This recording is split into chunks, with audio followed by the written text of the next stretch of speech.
사랑하는 초업제일교회 성도 여러분, 유튜브 시청자, 구독자 여러분 반갑습니다. 김정빈 목사입니다. 간밤에도 평안히 잘 주무셨습니까? 오늘은 2025년 9월 5일 오늘 금요일 아침입니다. 오늘도 주 안에서 복된 날 되시기를 주의 이름으로 축원드립니다. 제가 기도하고 말씀 묵상을 시작합니다. 하나님 아버지 감사합니다. 간밤에도 지켜주시고 또 이렇게 새날 허락하시니 감사합니다. 오늘 이 하루도 하나님 영광을 드러내는 복된 우리의 삶이 되게 하시고 아버지의 뜻을 이루는 복된 날 되기를 원합니다. 오늘도 아버지의 말씀 앞에 섰사오니 아버지 말씀 음성 잘 듣게 하시고 오늘도 하나님의 뜻을 깨닫는 복된 이 시간 되게 하여 주옵소서.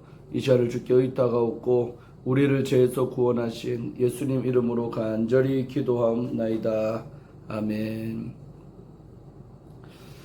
네, 오늘 함께 우리 말씀 묵상하실 본문의 말씀은 로마서 2장입니다. 17절부터 29절까지 말씀입니다. 한 번만 우리 길기 때문에 읽겠습니다. 개역 개정판으로 읽습니다.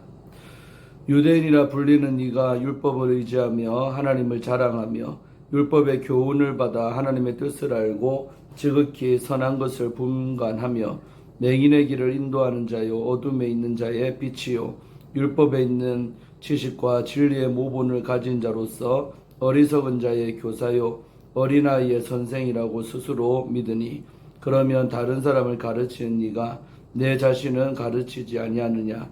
도둑질하지 말라 선포하는 네가 도둑질하느냐?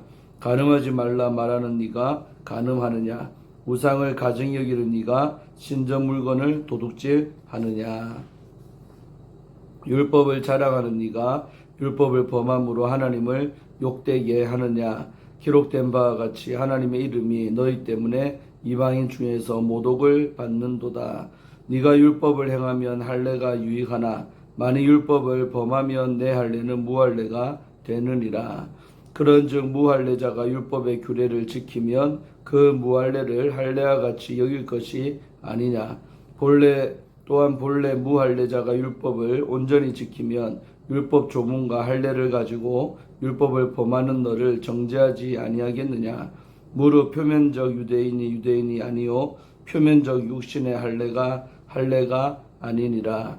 오직 이면적 유대인이 유대인이며 할례는 마음에 할지니 영에 있고 율법 조문에 있지 아니한 것이라. 그 칭찬이 사람에게서가 아니요 다만 하나님에게서니라. 아멘. 네, 오늘도 본문 말씀 먼저 주의하도록 그렇게 하겠습니다.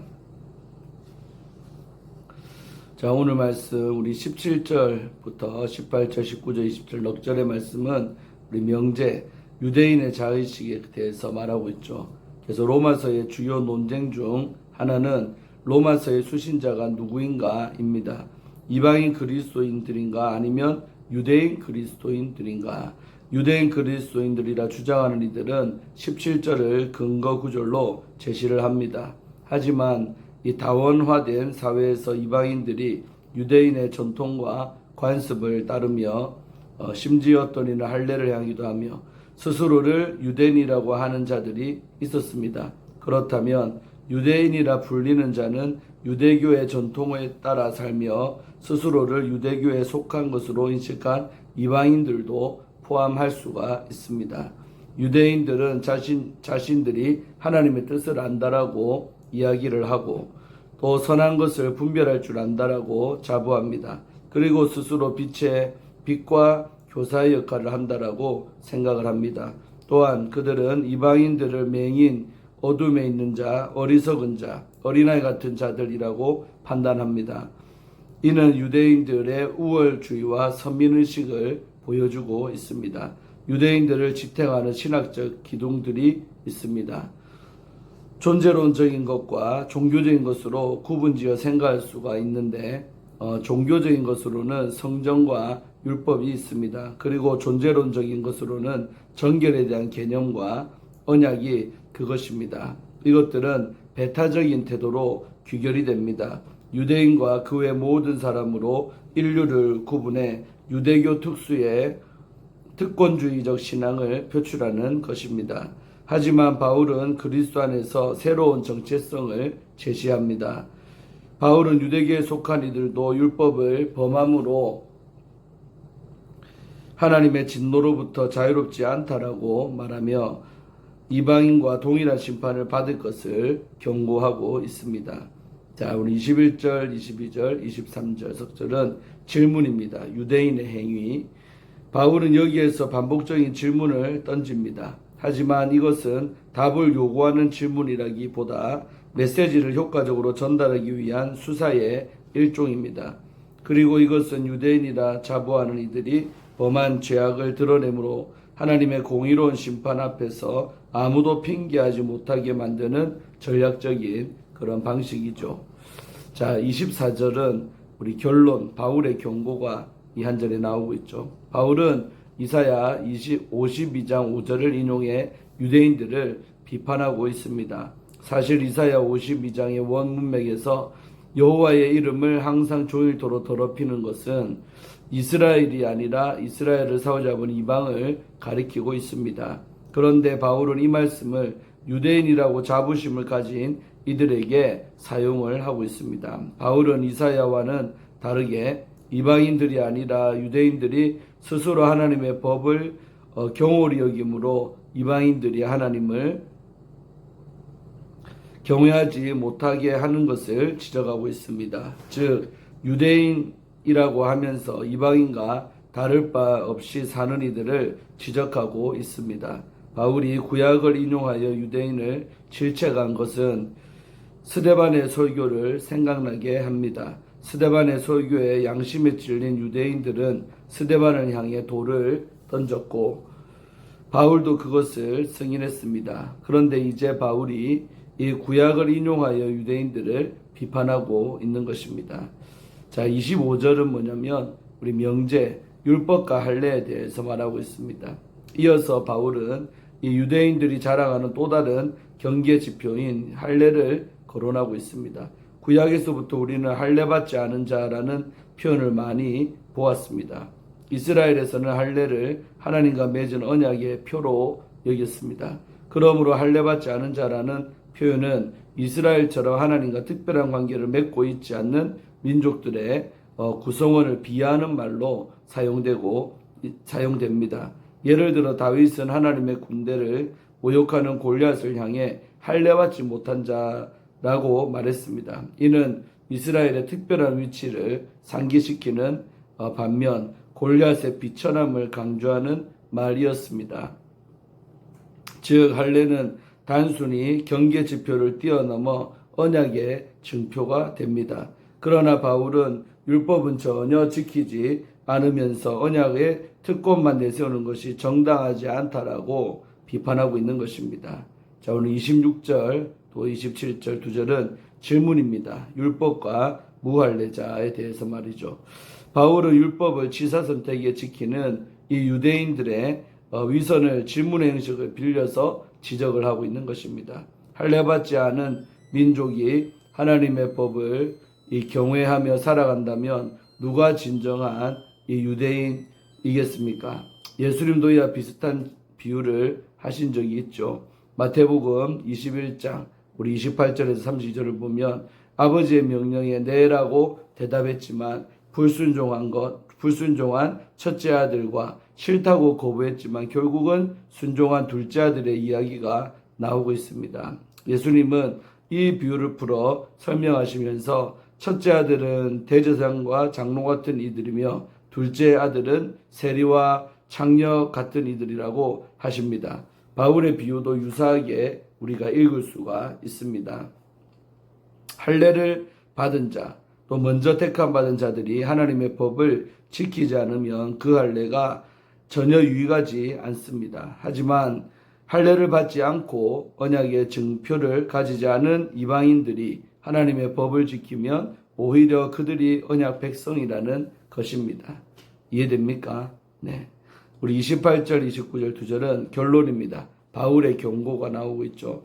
그래서 바울은 이 할례와 유대인에 관한 결론으로 표면적 할례와 이면적 할례의 구분을 설명하고 있습니다. 바울은 마음의 할례를 강조합니다. 이것은 이미 구약 성경에서 여러 번 강조되었던 것입니다. 예를 들면 우리 신명기 10장 16절, 또 같은 신명기 30장 6절, 또 예레미야 4장 4절, 예레미야 9장 26절, 또 에스겔서 우리 44장 7절, 이런 구절에 나온다는 거죠. 그래서 마음의 할례를 받은 자의 모습은 어떠합니까? 예레미야에 기록된 새 언약과 관련이 있습니다. 우리 에스겔서 36장 24절에서 28절에는 새 언약을 맺는 장면이 묘사가 되고 있습니다. 하나님이 백성의 굳은 마음을 제거하시고 주신 부드러운 마음이 할례받은 그런 마음입니다. 마음의 할례를 받은 자들은 하나님 율법을 지켜 행할 수가 있습니다. 이로 볼 때 바울이 설명하는 하나님의 법에 대한 순종은 구원을 얻기 위한 수단으로서의 순종이 아닙니다. 마음의 할례를 받아 새롭게 된 자들만이 가질 수 있는 새로운 형태의 열정이며 갈망입니다. 할례를 언약의 증표로 볼 때 현대 그리스도인들에게는 세례가 이에 해당될 수가 있습니다. 우리의 그리스도인됨은 무엇을 의미합니까?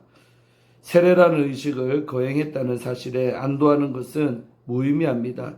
참된 그리스도인은 마음의 세례를 받아 하나님의 뜻을 준행하며 살아가는 바로 그런 자들을 말합니다. 자, 이제 오늘 함께 묵상하도록 해보겠습니다. 우리의 중심을 보시는 하나님에 대해서 보려고 합니다. 사도 바울은 오늘 본문에서 유대인의 종교적인 특권과 외적 신앙 행위에 대한 날카로운 그런 경고를 하고 있습니다. 바울의 경고를 우리에게 대입할 때 외적인 조건이 아니라 마음의 중심을 보시는 하나님 앞에서 그분의 뜻대로 실천할 것을 다시 새롭게 결단할 수가 있습니다.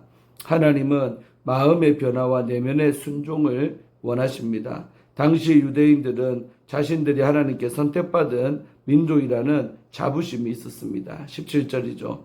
자신들이 어리석은 자의 교사요 어린아이의 선생이라고 여겼던 것입니다. 20절에 나오죠. 그러나 바울은 그들이 남을 가르치면서도 정작 자신은 그 가르침대로 살지 않음을 지적을 합니다. 이는 겉모습은 경건해 보이나 실제 삶에는 열매가 없는 신앙에 대한 그런 경고입니다. 바울은 할례를 예로 들어 마음의 진정한 변화를 강조하고 있지요. 29절은 본문의 클라이막스로 바울은 오직 이면적 유대인의 유대인이며 할례는 마음에 할지니 영에 있고 율법 조문에 있지 아니한 것이라고 선포합니다. 여기서 우리 이면적이라는 단어는 우리 헬라어로 크립토라고 하는데 이 단어는 숨겨진 또 내면의라는 뜻으로 외적인 종교 행위가 아닌 마음 중심의 진실한 신앙을 강조하는 표현입니다. 바울은 육신에 행하는 할례보다 성령에 의해서 마음에 새겨진 할례가 본질이라고 강조하는 것입니다. 구약의 율법도 너희 마음의 할례를 행하라고 명령을 내리고 있습니다. 1세기의 유대사회는 율법 중심의 경건생활을 매우 중시했었습니다.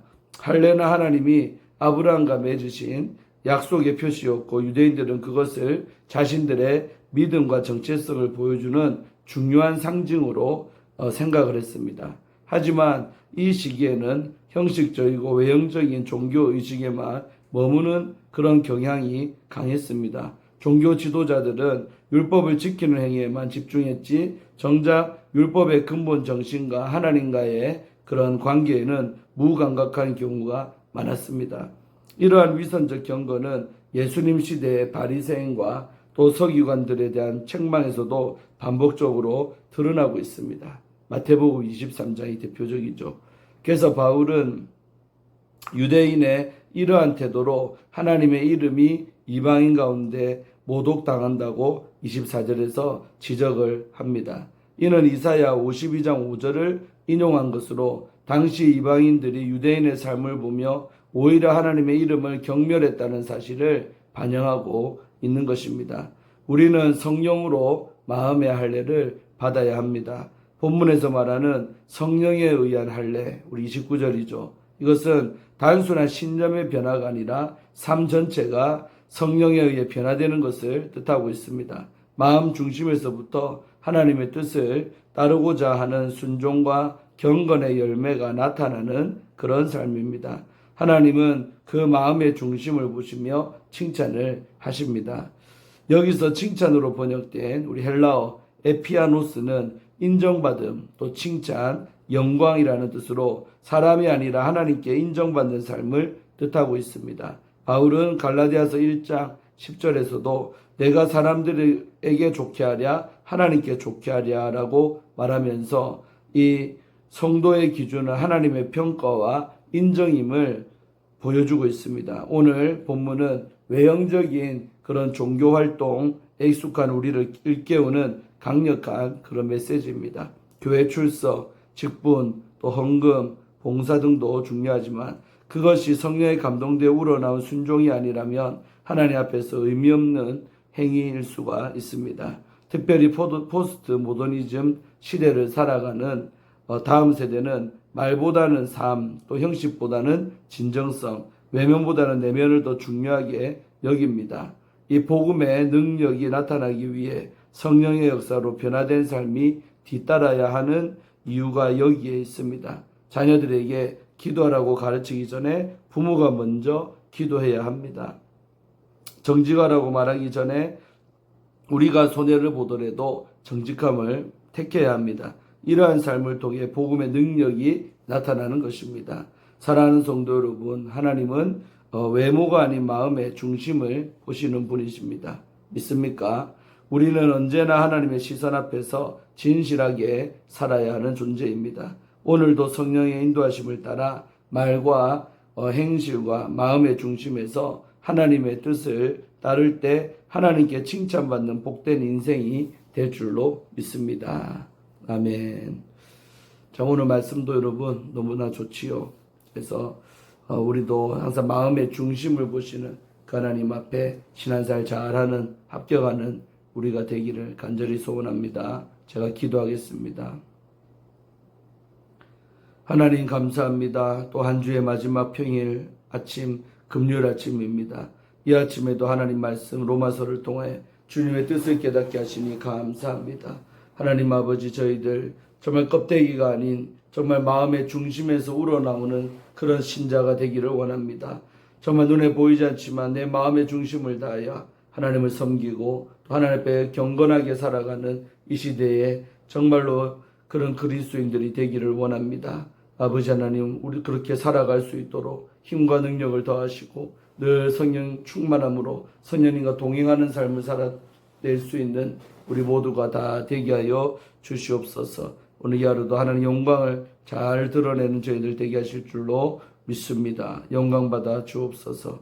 예수님 이름으로 간절히 축복하며 기도하옵나이다. 아멘. 할렐루야. 오늘 좋은 하루 되시고 저도 부흥에 잘 마쳤습니다. 오늘 아침 일찍 출발하는데 무사히 부산까지 잘 도착하도록 그렇게 기도해 주시기를 바랍니다. 또 우리 토요일 아침에 뵙겠습니다. 샬롬.